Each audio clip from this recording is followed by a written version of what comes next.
E de facto os filhos difíceis estão sempre em cima do acontecimento da nossa vida, se não é na nossa família, será na família daqueles que nos rodeiam, no meio social em que nos integramos, enfim, sempre há de haver crianças difíceis para quem nós viramos a nossa atenção e podemos então, no Centro Espírita, ter mais algumas luzes sobre o que se passa com este tipo de criança.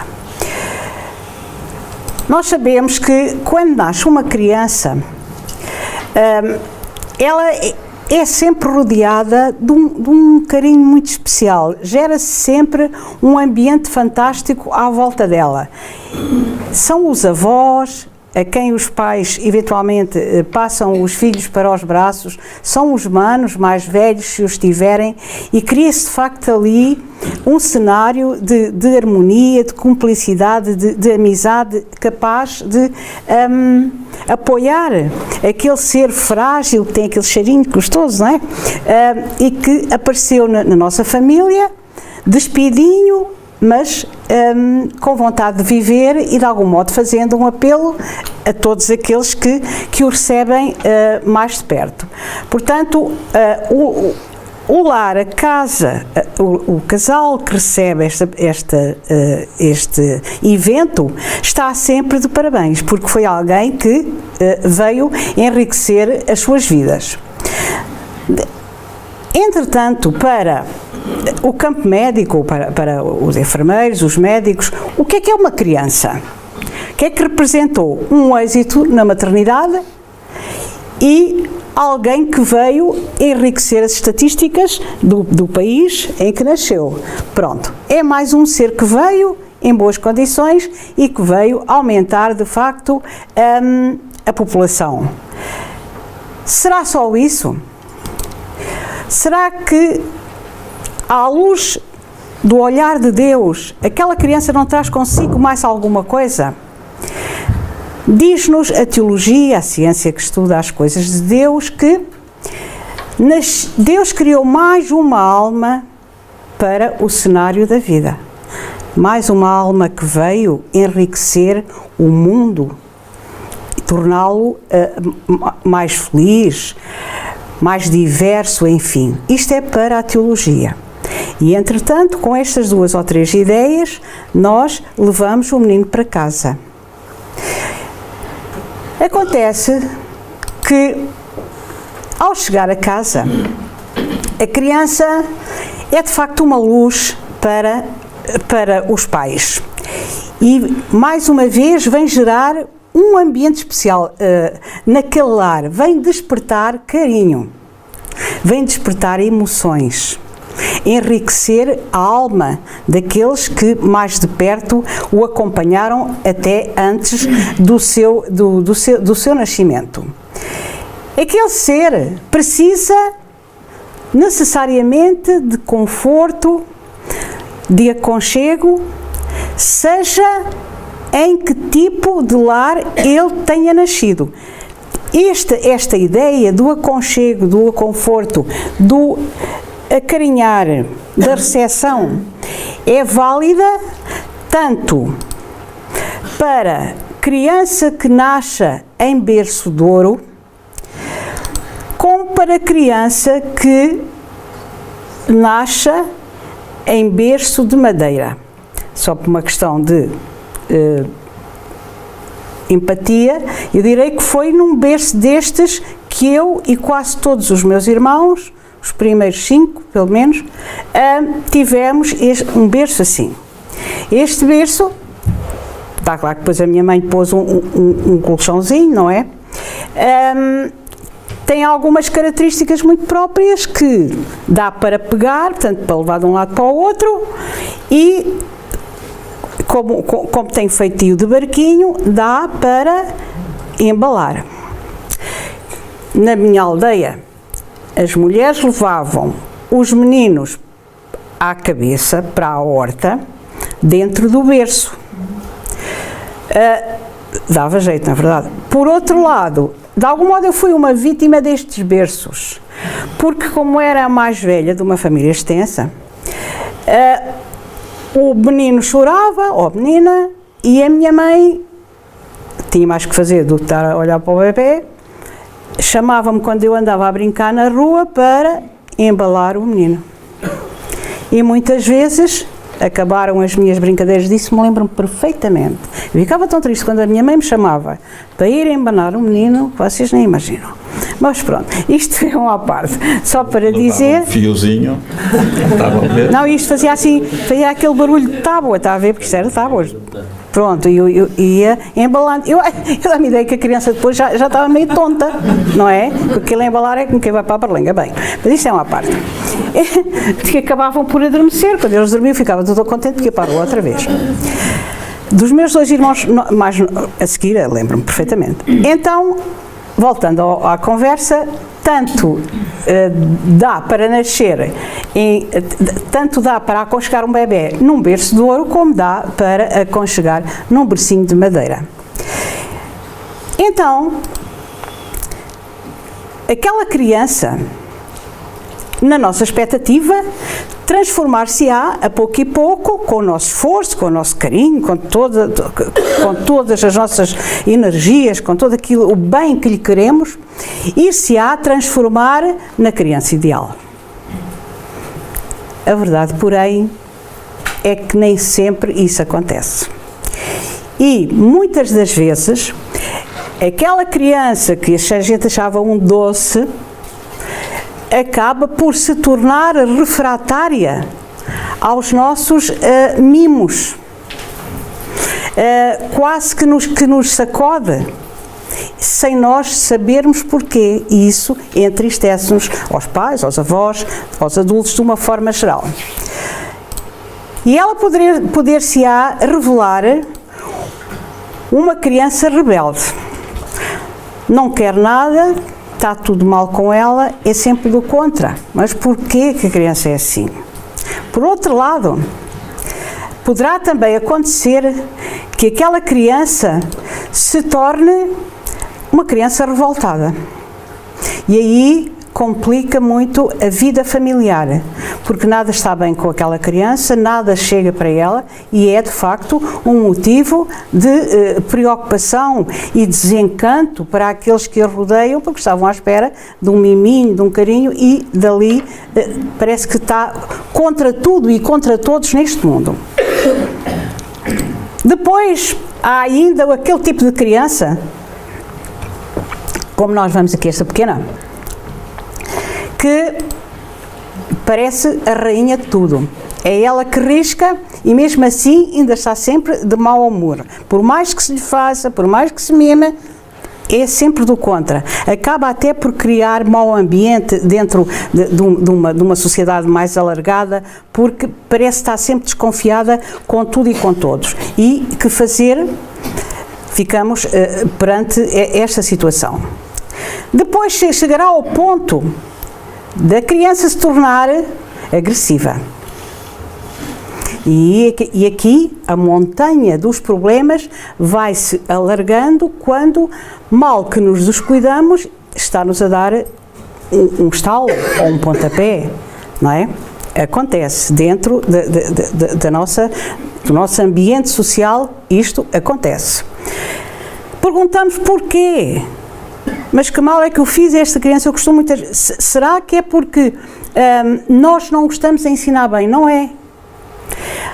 Um dia destes contava até a um dos amigos, o meu neto pequeno, só tenho aquele, gosta de armas, pistolas, espadas, e eu um dia disse: eu compro todas as coisas que tu quiseres, mas não te dou nada que tenha a ver com guerra.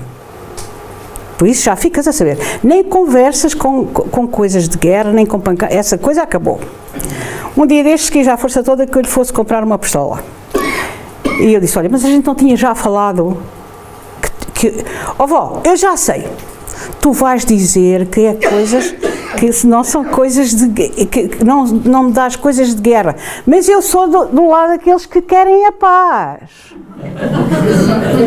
Pronto, então é muito difícil. Já traz o software. Já trazia a coisa estudada, porque ele não me deixou acabar assim que eu olhei para ele e disse: eu já sei o que é que tu vais dizer, mas olha, pronto, então se és dos que querem a paz, tudo bem.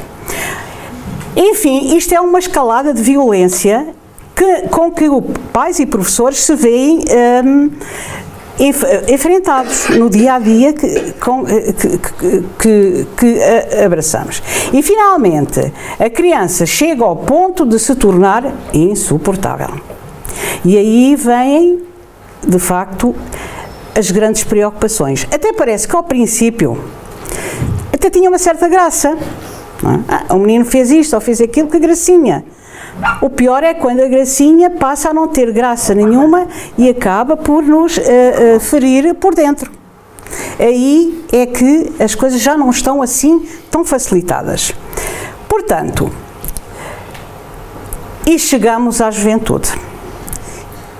E chegando à altura da juventude, se aquela criança rebelde não mudou, todos aqueles itens que apontámos até aqui vão se transformar num só e vai se transformar em quê? Num jovem desestabilizador. Em quem já é mais difícil ainda dar a volta, porque os danos serão aí muito maiores e imprevisíveis. Então, chegando a este ponto, em que parece que fizemos tudo aquilo que é humanamente possível, e ele cresceu e não mudou. Acabamos por cair no desespero. Aqui trouxe uma mãe, mas pode ser um pai, um educador, que acaba por cair em profunda depressão, sentindo-se completamente sozinho e dizendo para si, já no fundo da sua alma, onde é que estará a paz? Por que é que isto acontece comigo? E aquela mãe, mesmo no meio da multidão, ou aquele pai, sente-se absolutamente isolado. Tanto mais que não sabe mais o que fazer à vida. Chora, isola-se e acredita que para si o mundo acabou. Porque ao ver um filho desintegrado da sociedade, a mãe e o pai sofrem profundamente. Isolam-se e consideram que são as pessoas mais infelizes do planeta, porque ali não haverá volta a dar, e sabem que só poderão acontecer coisas mais ou menos desagradáveis dentro daquele cenário. Acontece que isto se passa com pessoas que nunca ouviram falar do espiritismo. Aí não existe esperança, ou pelo menos consolo. Os pais, a quem estas situações acontecem, vão a tudo quanto é lado tentar perceber porque é que o seu menino tem aquele comportamento. A sociedade dará algumas respostas a nível de psicologia, de psiquiatria, enfim, mas nada de tão profundo e de tão completo como é a doutrina espírita contida no Livro dos Espíritos. No Livro dos Espíritos, nós iremos explorar a seguir, encontramos de facto a explicação para esta situação que se vive na nossa sociedade. E aquilo que o Livro dos Espíritos nos diz é que aquela criança não é unicamente uma alma que Deus criou, só uma alma que Deus criou para a vida, não é unicamente mais um ser que vai enriquecer as estatísticas do planeta, é muito mais do que isso. E traz-nos um enfoque diferente do motivo porque as crianças se portam desta ou daquela maneira. E aquilo que o Livro dos Espíritos nos diz é que nós já vivemos antes. Nós, portanto, aquela criança, aquele jovem, já viveu antes, já teve outras vidas. Aquilo a que chamamos reencarnação. Portanto, a reencarnação será A sucessão de vidas que ficaram para trás no tempo, mais esta em que estamos agora. A reencarnação é uma sucessão de existências. Hoje estamos em mais uma existência. Mas o Livro dos Espíritos diz-nos também, portanto, aqui fica já assente que aquela criança já vem de outras vidas, consequentemente já esteve integrada em famílias, que não aquele pai, aquela mãe, aquela avó, aquela mana que nós vimos para trás, certo? Consequentemente, esta é uma família antiga portuguesa.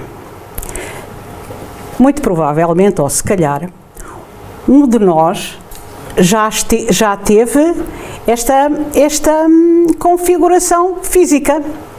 É uma família numerosa. Pronto. Entendamos que o ser vai passando de família para família, mas tem sempre a sua base espiritual. Agora, vamos ver o que nos diz o Livro dos Espíritos. Os pais transmitem aos filhos quase sempre semelhança física. É verdade, não é? Há muitos filhos que são parecidos com os pais. Eu acho que não sou parecida com ninguém. Também transmitem semelhança moral? Ao que os espíritos respondem: não, porque se trata de almas ou espíritos diferentes. Portanto, naquela família, aquela gente que estava ali, podem ser parecidos uns com os outros, de cara ou fisicamente. Agora, moralmente não. Porque os pais só transmitem aos filhos a parte física. É aquilo que os espíritos nos explicam. E de seguida pergunta, e continua o texto: o corpo procede do corpo, mas o espírito não procede do espírito. Entre os descendentes das raças, nada mais existe do que consanguinidade. Portanto, há de facto uma ligação que tem a ver com os sangues da família física, mas mais do que isso não.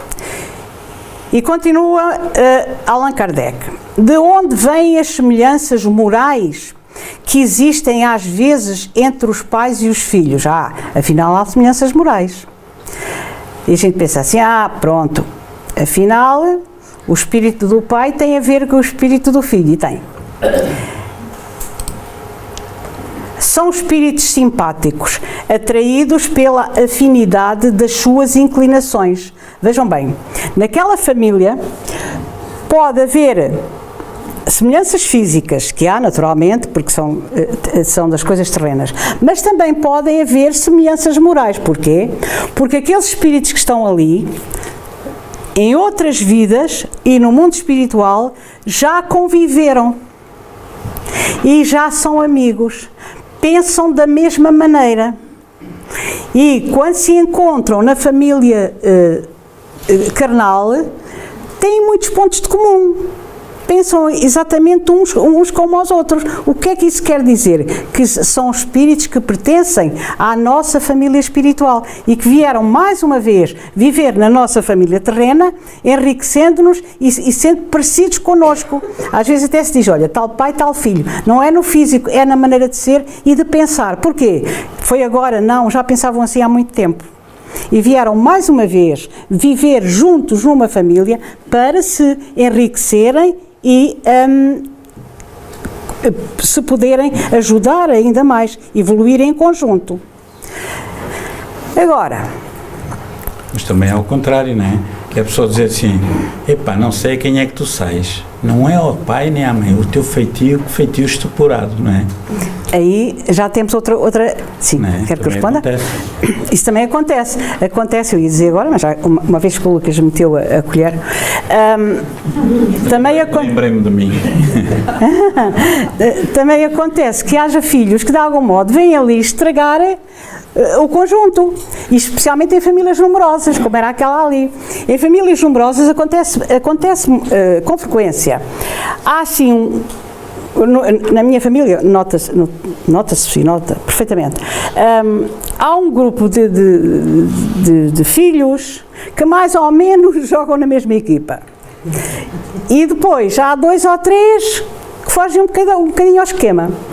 Portanto, o que é que significa aqui? Que há alguns que já fazem parte daquela família espiritual e vêm ali para se encontrar e progredir em conjunto. Há outros que, por motivos que Deus sabe e os guias espirituais sabem, vieram encaixar-se naquela família porque era a que tinha melhores condições para os ajudar a colmatar esta ou aquela dificuldade que estão a ter na sua encarnação, no seu progresso.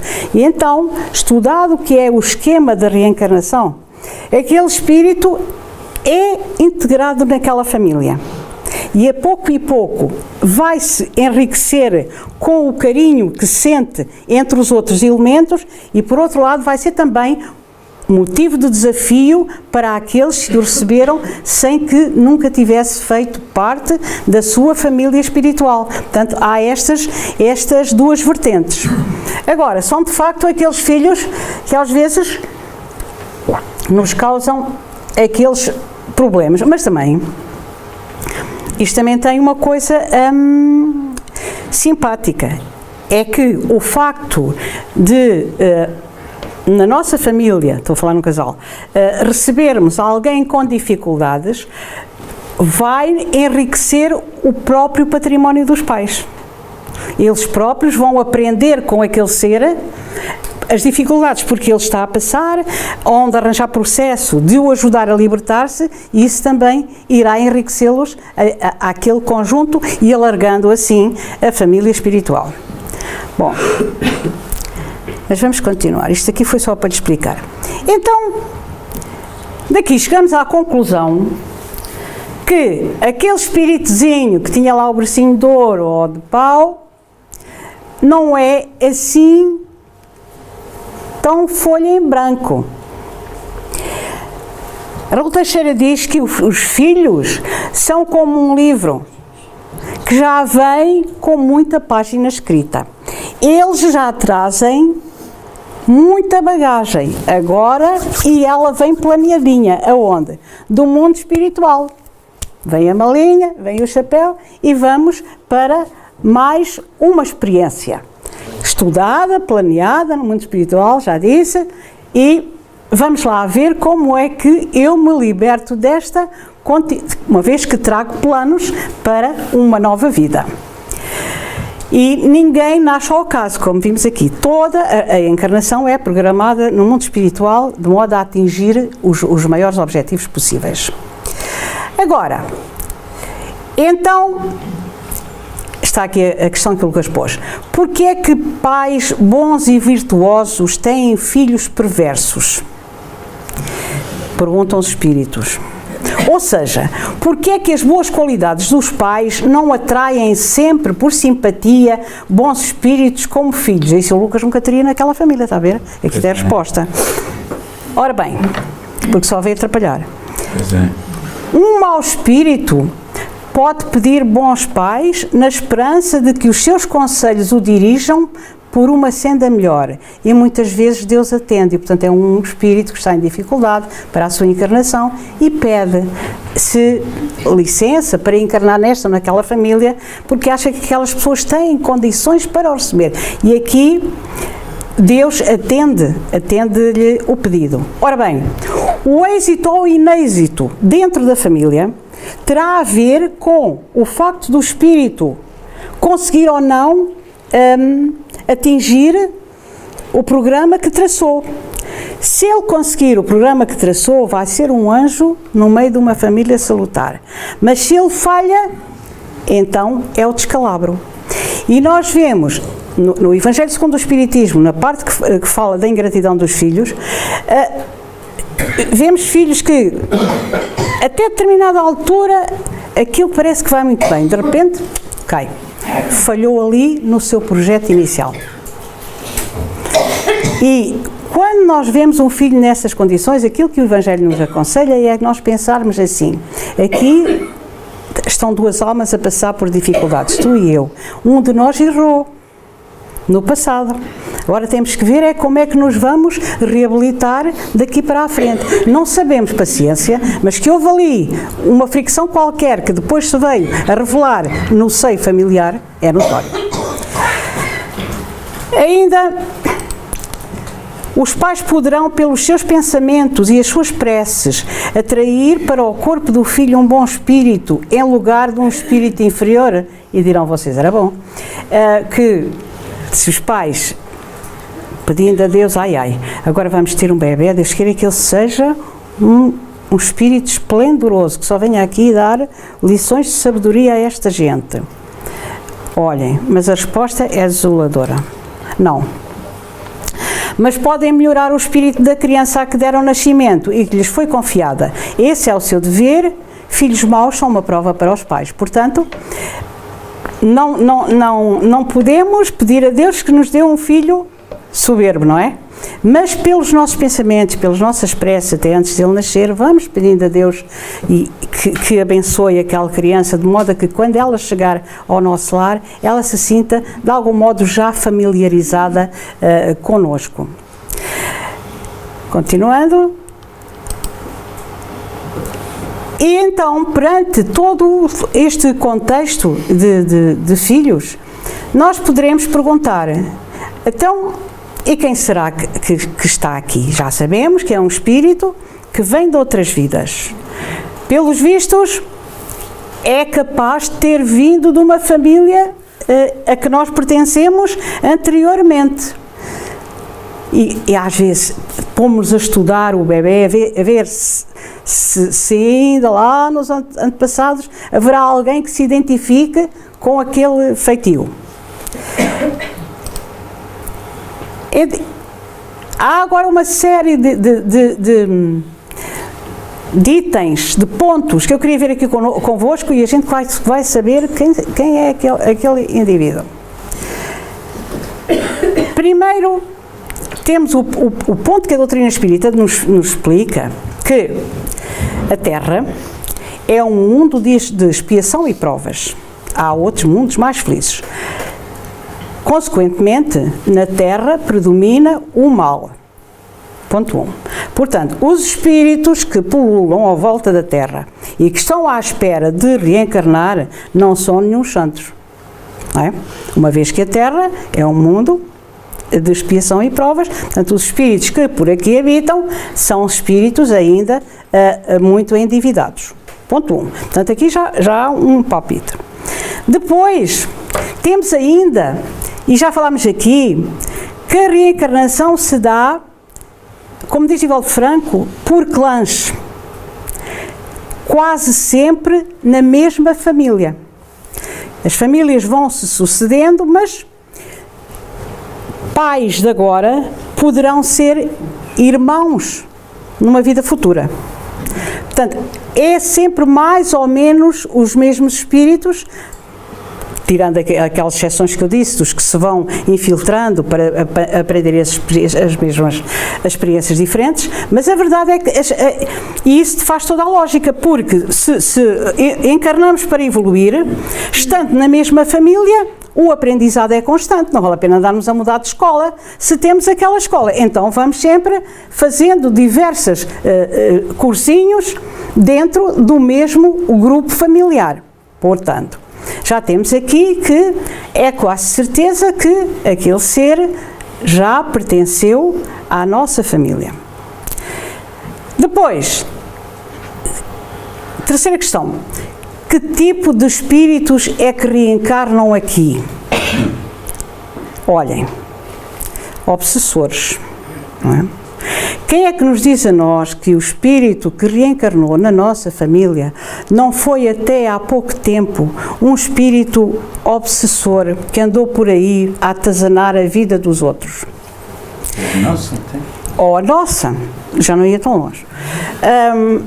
Então, esse espírito, levado pelas boas lições que os espíritos superiores lhe deram e tal, foi acalmando e está em condições de receber nova reencarnação, nova existência. Ora bem, ele realmente vem cheio de boas intenções, porque ninguém nasce fadado ao mal, mas traz lá as tendências.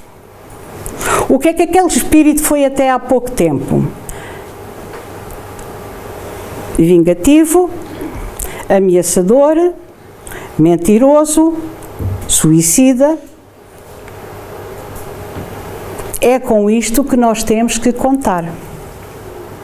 E este tipo de aprendizado sofredor, há crianças que estão num sofrimento quase permanente.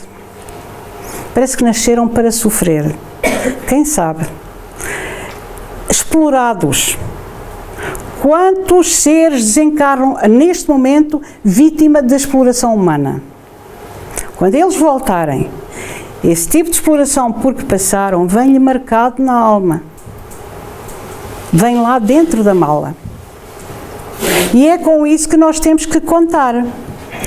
Então, não podemos contar com um santinho. Isso será em mundos mais avançados. Por enquanto, na Terra, estes são o tipo de espíritos que se estão a reencarnar. Para quê? Para melhorar através do amor que a família lhe for dando. Porque se nós formos a ver, o suicídio não tem exatamente a ver nem com nascer num berço de pau ou nascer num berço de ouro. Não é porque um espírito tenha tudo que ele acaba por suicidar, ou porque não tenha nada que acaba por suicidar, não. Tem toda a fasquia da escala humana. O que faz com que o suicídio aconteça são os desequilíbrios emocionais. E esses são gerados no passado por situações que só Deus sabe, mas que vêm no arquivo daquele ser que nós recebemos, embora ele não se lembre. E tem tendência para isto e tem tendência para aquilo, e agora percebemos porquê, e temos pelo menos a luz do conhecimento e da compreensão para tentar perceber e envolver aquele ser que nos parece fora do contexto, em todo o carinho que nós lhe possamos dar para que ele se equilibre.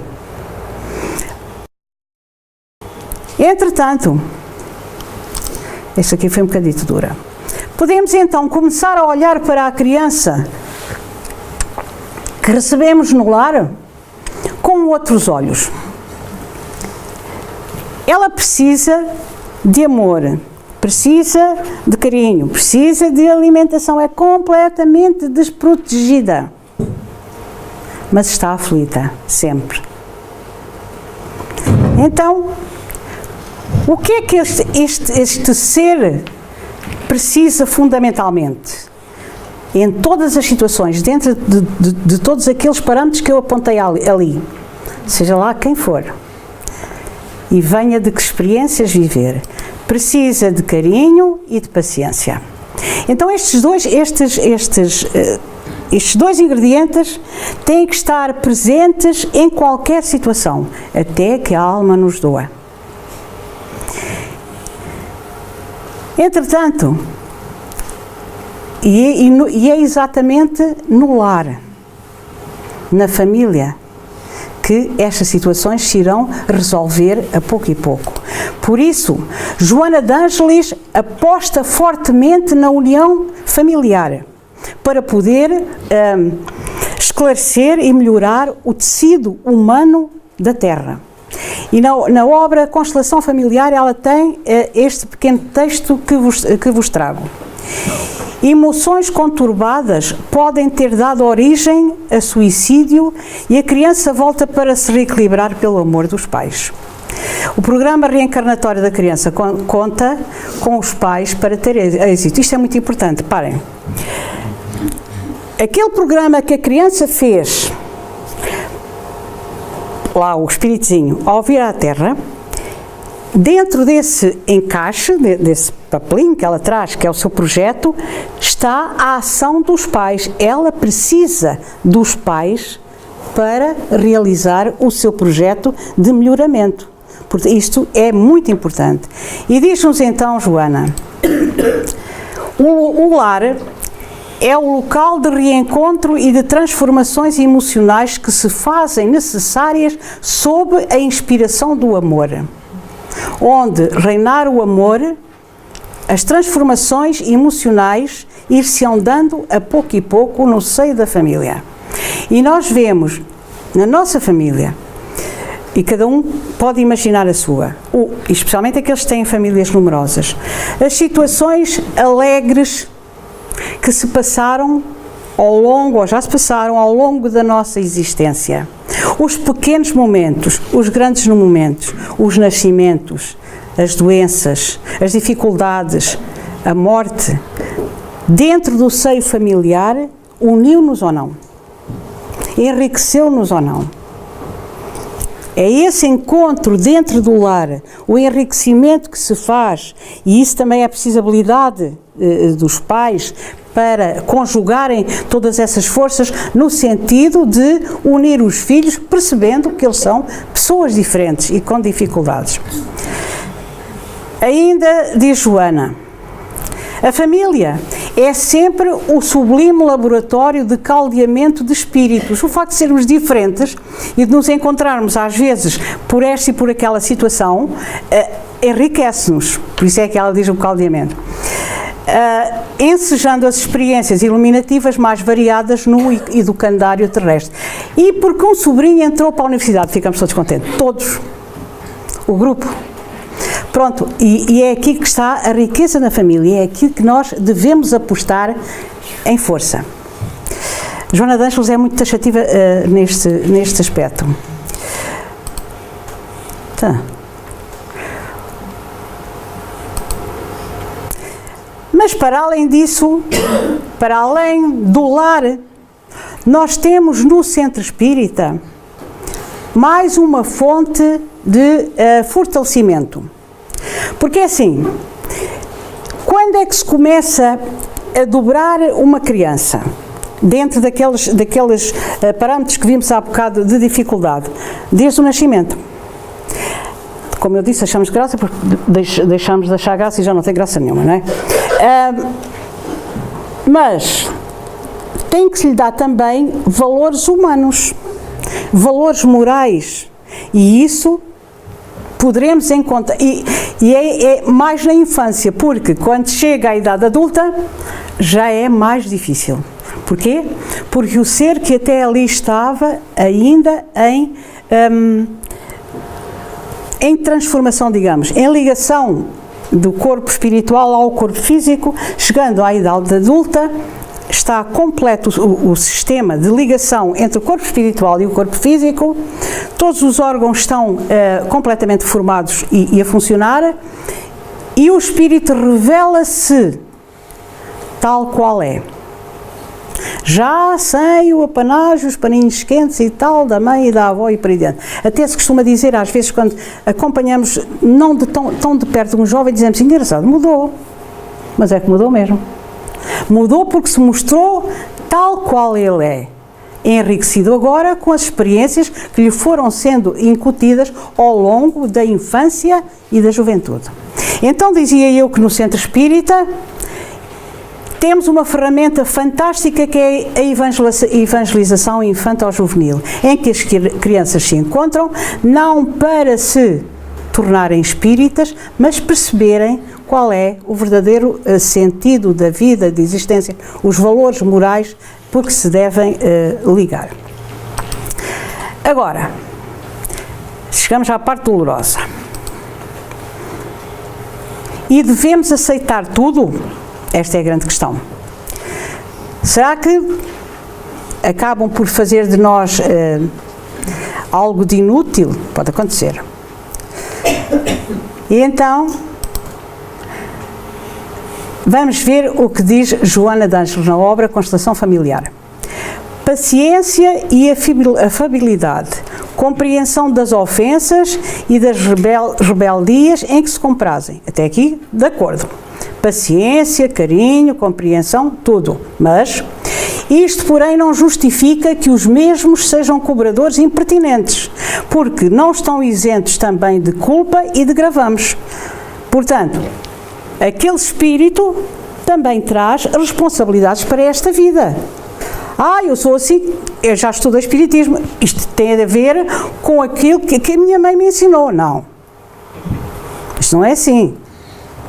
os pais também têm dificuldades a nível de evolutiva e só chegam a um determinado ponto. E eles não são folha em branco, portanto não tem nada a ver, deram mestre de educação, não deram não senhora. Ele é que foi refratário a ela, coisas diferentes. Portanto, Joana de Ângeles aí chega-se um bocadinho à frente. E ela diz mais nesta obra. E tanto mais que depois também existem as autoridades do meio, não é? Para colmatar situações que já não têm outra alternativa. Agora, e então onde é que estará o limite? Até onde é que podemos ir com esta história? Até ao respeito. A partir do momento em que o respeito acaba, podemos dizer que a causa está perdida. Aí vamos ter que nos resignar. Agora, mas o respeito saiu do dicionário ultimamente, não saiu? Lucas, pelo menos eu tento com respeito, mas não sou capaz. Por isso é que já estou com esta senhora para ali. Tem de se resignar. Pois, temos que nos resignar, é a única aceitação, não é? Portanto, tudo aquilo que fizemos, carinho, a responsabilidade, a amorosidade, desfazermos para que a criança e o ser façam alguma coisa de bom para si, só encontramos a palavra resignação e prece. Agora, eu trago só para terminar, mas a resignação pode ser ativa e passiva. Resignarmos passivamente é fazermos como faz, como é que chama o bicho? Aquele que mete a cabeça na areia? Avestruz, pronto. Mete a cabeça na areia e acabou, nada a fazer, olha, sou uma desgraçadinha que anda aqui, não. Então, isso está... Pais a quem lhe aconteça esse tipo de situações, que têm filhos difíceis, não são desgraçadinhos, não senhora. São seres que têm uma missão difícil na Terra. E, portanto, é gente com mérito.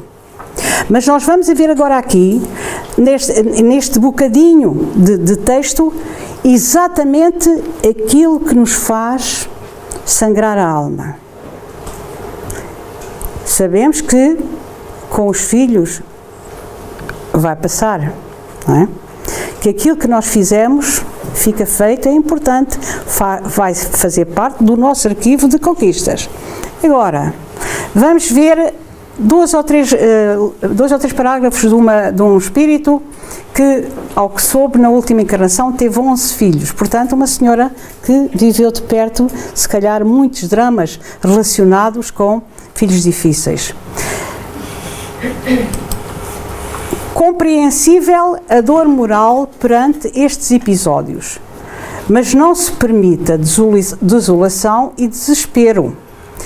Deus, que é Pai, é também genitor dos filhos da sua carne. Está no comando. E as leis de Deus falam de reeducação e renovação, de reajustes e de felicidade. Finalmente, alguém que fala aqui em felicidade, não é? Então, podem ser motivo de felicidade. E muitas vezes, as quedas que os filhos dão vão-nos servir a nós de trampolim para vermos a vida com outros olhos. Pelas buscas que fizemos, pelos compromissos que tomamos, por aquilo que decidimos fazer da nossa própria vida.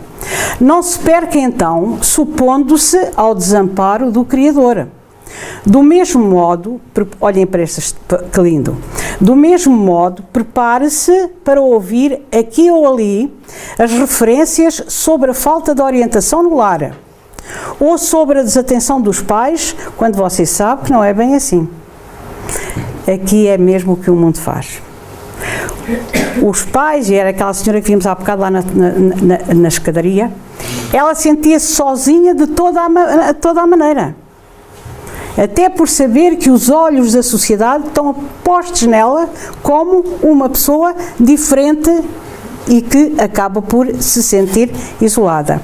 E diz ainda este texto da obra Vereda Familiar Velo Teixeira, ditado pelo espírito de Teresa de Brito. O mundo E os frívolos que julgam por si ignoram na maioria das vezes os seus esforços.